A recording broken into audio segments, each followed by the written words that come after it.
തൃശ്ശൂർ നഗരത്തിൽ MP fund ഉപയോഗിച്ച് നടക്കേണ്ട വികസന പ്രവർത്തനങ്ങളിൽ ഈ MP കാണിക്കുന്ന നിസ്സംഗതയുടെ പ്രശ്നമാണിത്.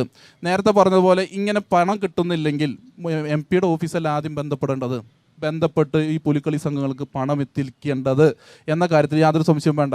ഒറ്റൊരു കാര്യം കൂടി പറയാം. നേരത്തെ കോൺഗ്രസിൻ്റെ പ്രതിനിധി പറഞ്ഞതുപോലെ സ്വകാര്യവൽക്കരിച്ചു എന്നൊക്കെ പറഞ്ഞു. രണ്ടും രണ്ട് തരത്തിൽ നിൽക്കുന്നത്. ഏറ്റവും വസ്തുനിഷ്ഠമായ ഒരു കാര്യം, ഈ രാജ്യത്തെ തന്നെ വിറ്റുതൊലിക്കുന്ന സംവിധാനമാണ് BJP-യുടേതും. നമുക്ക് നിങ്ങൾ നോക്കൂ, സ്വന്തമായി വിമാന കമ്പനി ഇല്ലാത്തൊരു രാജ്യമാണ് ഇന്ത്യ. ആ വിമാന കമ്പനി മൊത്തം ടാറ്റയ്ക്ക് കൊടുത്തു. ഇനി ഈ നാട്ടിലെ സ്വകാര്യ സർവമാന സ്വത്തുക്കളും സ്വകാര്യ വ്യക്തികൾക്ക് തീരെഴുതി കൊടുത്ത പിണറായി വിജയൻ സർക്കാരിനെ അനുകൂലിക്കുന്ന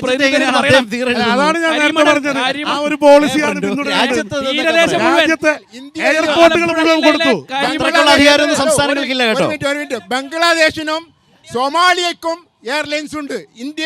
ഇന്ത്യയുടെ എയർലൈൻസ് ഇല്ല. പക്ഷേ മേക്ക് ഇൻ ഇന്ത്യ ഉണ്ട്.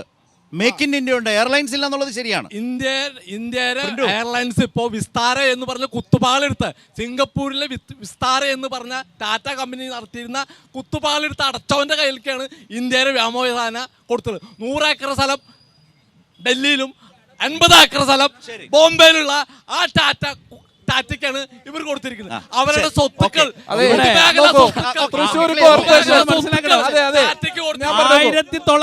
1960-കളിലെ KSRTC ബസ് റോഡുകളിലൂടെ ഓടിക്കുന്ന പിണറായി വിജയൻ സർക്കാരിന്റെ പ്രതിനിധികൾ തന്നെയാണ് ഇപ്പോ ലാഭത്തിലാണ്. എത്ര മനോഹരമായിട്ട് സംവിധാനം കൊണ്ടുനടക്കുന്നത്.